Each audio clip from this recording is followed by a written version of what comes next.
Welcome to बिंदास with math. Math की दुनिया में आपका स्वागत है। लास्ट वीडियो में हमने 1.2 का थर्ड क्वेश्चन तक सॉल्व कर चुके हैं। अगर वो वीडियो किसी ने देखा नहीं है तो उसका मैं लिंक डिस्क्रिप्शन में डाल दूंगा, देख लेना। आज हम क्वेश्चन नंबर 4 करते हैं। देखो क्वेश्चन नंबर 4 क्या कहता है 1.2 का, क्योंकि 1.1 जो है सिलेबस में नहीं है, यूक्लिड्स वाला कोई पोर्शन नहीं है, हमें यहां से स्टार्ट करना है। देखो क्या कह रहा है, HCF ऑफ 306 और 657 का कितना है 9 दिया है। एलसीएम 306 657 ज्ञात कीजिए। ये इंग्लिश में भी देख लो। गिवन दैट HCF 306 मतलब 306 657 is 9, find LCM of 306 and 657। Very important question, paper में ये वाला छपा हुआ क्वेश्चन है, कई बार आया हुआ है, ठीक है। तो बहुत मजे वाला क्वेश्चन है। इसके अंदर क्या लगेगा, रिलेशन लगेगा एलसीएम एचसीएफ और टू पॉजिटिव इंटीजर्स के बीच में। बस क्वेश्चन हो गया कंप्लीट। देखो अब इसका सॉल्यूशन क्या है। सॉल्यूशन क्या है इसका, क्या दे रखा है अपने पास, HCF जो है 306 and 657 इज 9, ठीक है। और क्या दे रखा है अपने पास, एक नंबर दे रखा है, सपोज दैट A दे रखा है 306 और B दे रखा है 657। टू नंबर्स अपने पास, two positive integers are given, okay. अब देखो एलसीएम अपने को क्या करना है, निकालना है 306 और 657 का, ठीक है। ये चीज अपने को क्वेश्चन के अंदर दे रखा है। हमें पता है relation between HCF and LCM and two positive integers. तो क्या होता है, HCF of A and B multiply में LCM A and B equal to A multiply में B, ठीक है। अपने को LCM निकाल। अब ये तो देखो, ये मैंने क्या लिखा, फॉर्मूला लिखा, ठीक है। अब इसके अकॉर्डिंग हम इसको फिल करते हैं। LCM निकालना है तो LCM का फॉर्मूला बना लेते हैं। LCM of A and B equal to A multiply में B एंड डिवाइड बाय, ये मल्टीप्लाई में ना पूरा इधर आएगा तो डिवाइड बाय में हो जाएगा HCF A एंड B, ठीक है। अब देखो, अब ये अपने पास जनरल फॉर्मूला आ गया। अब क्वेश्चन में कैसे करना है वो देख ले, मतलब ये जनरल करना तो ये पूरा है, ठीक है। जनरल फॉर्मूला आ गया, इसके अकॉर्डिंग हम फिल करते हैं। LCM of 306 and 657 equal to A multiply में B, 306 मल्टीप्लाई में 657, ठीक है। HCF ऑफ 306 और 657 कितना है अपने पास, 9 है। इसको फिल कर दो, ठीक है। अब देखो इसको काटते हैं। देखो 6 और 3 9, 9 के पार्ट से कट जाएगा। इसको भी करके देख लो, 7 7 14, 7 7 14 और 4 18, ये भी 9 से कट जाएगा। तो इसी को हम काटते हैं पहले, ठीक है। 9 एकम 9, ठीक है। 9 अट्ठे 72, 9 सत्ते 63, तो कितना बचा 63। 65 में से 63 जाएगा तो कितना बचेगा, 65 में से 63 जाएगा तो 2 बचेगा, है ना। और 9 तिया कितना होता है 27, 9 तिया 27, ठीक है 73। अब बचा क्या अपने पास, 306 मल्टीप्लाई में 73।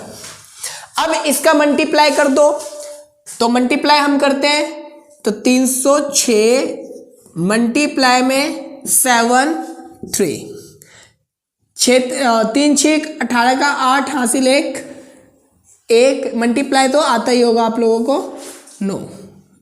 ठीक है, 7 6 42, 4 7 21, 8 2 और 1 3, 9 और 4 13 का 3 हासिल 1 1 1 2 1 1 2 और 2,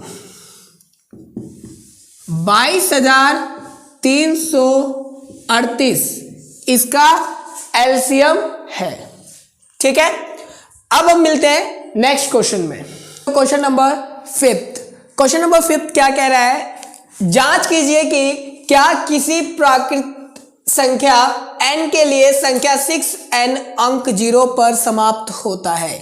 इस क्वेश्चन का मतलब क्या है अभी देखते हैं। Check whether 6n can and with the digit 0 for any natural number. ये कह रहा है कि अगर ये 6 की पावर n है, सॉल्यूशन है इसका 6 की पावर n है, तो n किसी भी नेचुरल नंबर के लिए अगर मैं n की वैल्यू रखता हूं तो ये क्या होता है, 0 से समाप्त होता है। तो चेक करते हैं, अगर मान लो 6 की पावर 1 रखता हूं तो क्या मिला 6, क्या 0 से समाप्त हुआ, नहीं हो रहा। 6 की पावर 2 है ना 36, एंड में क्या आया 6 आया। मतलब हम n की वैल्यू कुछ भी रख रहे हैं, मतलब n की वैल्यू नेचुरल नंबर रख रहे हैं तो वो कितने से खत्म हो रहा है, 0 से। अपने को यही चेक करना है क्या ये 0 से समाप्त होगा, किसके लिए, प्राकृत संख्या n के लिए। ठीक है, लेकिन ये 0 से समाप्त नहीं हो रहा है ना, क्यों नहीं हो रहा देखो। अगर मैं एक एग्जांपल लेता हूं 10 का, है ना 10 की पावर 1 कर रहा हूं तो ये देखो 10 आया, 10 की पावर 2 कर रहा हूं तो देखो 100 आया। हमेशा क्या हो रहा है, 0 से समाप्त हो रहा है। 20 ले लो, 20 का स्क्वायर करूंगा 400, 20 की पावर 1 कर दूंगा तो 20, ये सब क्या हो रहा है, 0 से समाप्त हो रहा है। ऐसा क्या मैकेनिज्म इसके अंदर हो रहा है कि ये 0 से समाप्त हो रहा है, और इसके अंदर क्या मैकेनिज्म हो रहा है कि ये 0 से समाप्त नहीं हो रहा। तो देखो बच्चों, हम बता रहे हैं 6, ये जो 6 है, 6 का जो गुणनखंड करोगे, फैक्टर करोगे, तो इसका जो फैक्टर आएगा वो क्या आएगा, 2 मल्टीप्लाई में 3, है ना 2 मल्टीप्लाई में 3। लेकिन इनका फैक्टर कर लो तो क्या आएगा, 2 मल्टीप्लाई में 5, ये आएगा। चेक कर लो, 2 5 जा 10, ये आया। अगर मैं 20 का भी करता हूं तो क्या मिलेगा, देखो 2 की पावर स्क्वायर और 5। तो इन दोनों से अपने को क्या मिल रहा है, हमें यह पता चल रहा है अगर जिस भी डिजिट का अभाज्य गुणनखंड 2 और 3 होगा, उसकी पावर कितनी भी हो जाए वो 0 से समाप्त नहीं होगा, है ना, बस 0 से समाप्त नहीं होगा। लेकिन जिसका अभाज्य गुणनखंड 2 मल्टीप्लाई में 5 हो जाए वो हमेशा 0 से समाप्त होगा। तो क्या देना है कि 6, आंसर कैसे देना है, 6n की पावर का अभाज्य गुणनखंड 2 मल्टीप्लाई में 3 है,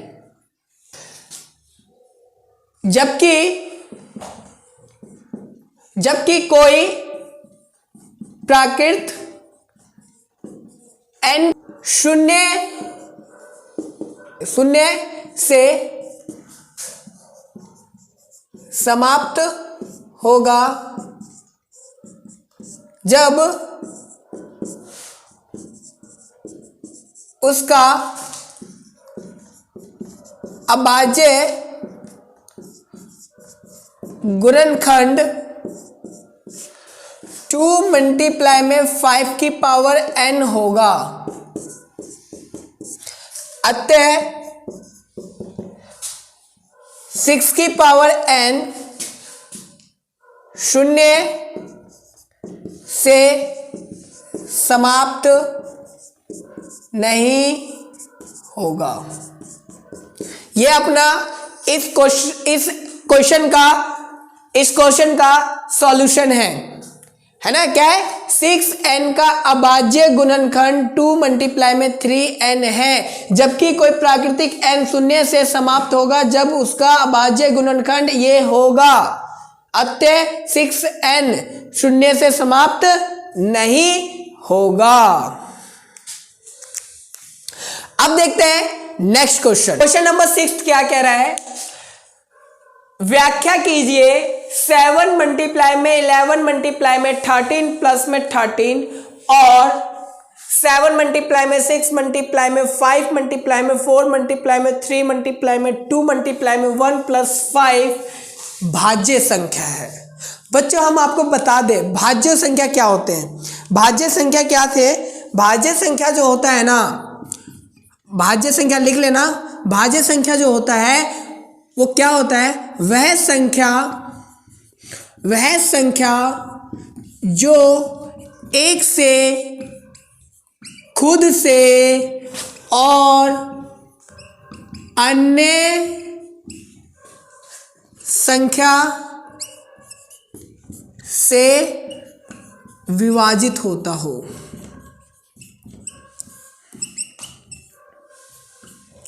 वो क्या होते हैं? भाज्य संख्या होते हैं। कंपोजिट नंबर क्या होते हैं? जो one itself and others number से डिविजिबल हो उसे कंपोजिट नंबर कहा जाता है। अब यही चीज पूछा गया है। क्या पूछा है अपने से कि ये वाला टर्म और ये वाला, इसमें दो क्वेश्चन है। ये वाला टर्म ये भी एक भाज्य संख्या है और ये भी एक भाज्य संख्या है। अपने को बताना है क्यों है, अपने को बताना है क्यों है, कारण देना है। ठीक है, तो देखो हम बताते हैं क्यों है, हम बताते हैं क्यों है। इसको रफ कर लेते हैं, गलती से हम बताएंगे तुमको, रफ कर लेते हैं। देखो बच्चों ध्यान से देखना, क्या है यहां पे अपने पास, इसका ब्लू मार्कर का यूज करते हैं हम। 7 मल्टीप्लाई में 11 मल्टीप्लाई में 13 प्लस 30। ठीक है, ये है। पहले हम इसको सॉल्व करते हैं। ये क्यों है भाज्य संख्या? तो देखो ये मल्टीप्लाई में है और ये अलग है डिजिट। इन दोनों में देखो कुछ आपको कॉमन दिखेगा। कॉमन क्या दिखा? 13। कॉमन क्या दिखा? 13 है ना। 13 कॉमन है। जो 13 कॉमन है 13 को लिख लो बाहर, जो अनकॉमन है उसे लिख दो। 7 मल्टीप्लाई में 11 प्लस में 1। अब इसे सॉल्व कर दो। 11 मल्टीप्लाई में 7 77 प्लस 1 13 78। देखो यहाँ पे एक तो इसका फैक्टर 13 आ गया, एक फैक्टर 78 आ गया और एक फैक्टर 1 नहीं है ना। तो मतलब यहाँ पे क्या आ गया? 3 फैक्टर हमने शो कर दिए इसका। अगर 3 फैक्टर हो गए तो ये क्या है? भाज्य संख्या। इसने ऑलरेडी बोला है। और क्यों है? क्योंकि लिख देना, क्योंकि इसका 3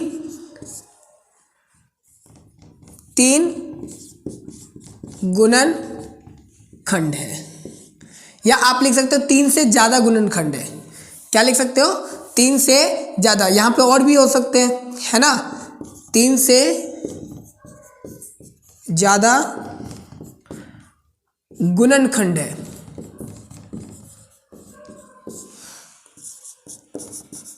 ठीक है बच्चों, अब नेक्स्ट देखते हैं। नेक्स्ट भी बिल्कुल एज इट इज होगा, है ना। नेक्स्ट भी एज इट इज होगा। 7 मल्टीप्लाई में 6 मल्टीप्लाई में 5 मल्टीप्लाई में 4 मल्टीप्लाई में 3 मल्टीप्लाई में 2 मल्टीप्लाई में 1 प्लस 5। देखो ये सभी क्या है? मल्टीप्लाई में, ये अलग है। अब इन दोनों में देखो कॉमन क्या है? कॉमन अपने पास 5 है। अब ये 5 जो है ना उसे क्या करना है? बाहर निकाल लो, कॉमन ले लो। कॉमन लोगे तो क्या मिलेगा? 7 प्लस 6 प्लस मल्टीप्लाई में 4 मल्टीप्लाई में 3 मल्टीप्लाई में 2 मल्टीप्लाई में 1 प्लस में 1।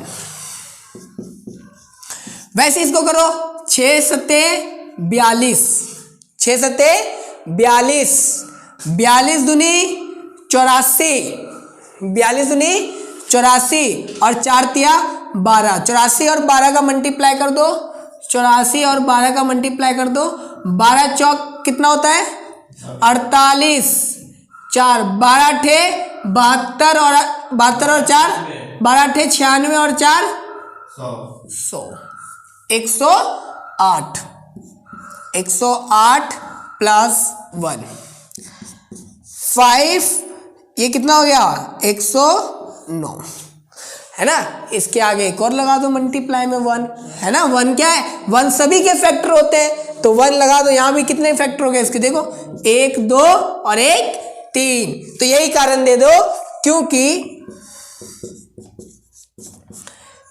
इसका ये भी लिख सकते हो 5 109 और 1 गुणन खंड है, ठीक है। ये आप दे सकते हो। क्लियर है। अगर क्वेश्चन समझ में आया हो लाइक करना, शेयर करना एंड सब्सक्राइब करना ना भूलना। अब देखते हैं इस एक्सरसाइज का लास्ट क्वेश्चन। देखो बच्चों, क्वेश्चन नंबर 7 थोड़ा तो बड़ा तो है, वर्ड प्रॉब्लम्स है, लेकिन आंसर बहुत छोटा। क्या कह रहा है, किसी खेल के मैदान के चारों ओर एक वृत्ताकार पाथ है। एक मैदान बना लेते हैं, साथ साथ एक पाथ है वृत्ताकार, है ना। ये पाथ है, यहां पे क्या है पार्क मैदान होगा, ठीक है। एक वृत्ताकार पाथ है। इस मैदान का एक चक्कर लगाने में सोनिया को 18 मिनट लगता है। मान लो यहां पे एक प्यारी सी सोनिया खड़ी है ना। ये सोनिया है, इसको हम एस से बताते हैं, इसको सोनिया को, है ना। सोनिया 18 मिनट लगाती है। एक चक्कर जब ऐसे लगाती है ना तो ये 18 मिनट में कंप्लीट कर देती है ना। सोनिया लिख देते हैं, सोनिया एक चक्कर 18 मिनट में लगाती है। एक चक्कर 18 मिनट में लगाती है। अब देखो, जबकि इसी मैदान का एक चक्कर लगाने में इस रवि भैया को 12 मिनट लगते हैं। अब ये तो फास्ट होगा ही, है ना। सोनिया को देखा है ना, है ना। तो इसी चक्कर को लगाने में इसको 12 मिनट लगते हैं। तो लिख देते हैं, रवि एक चक्कर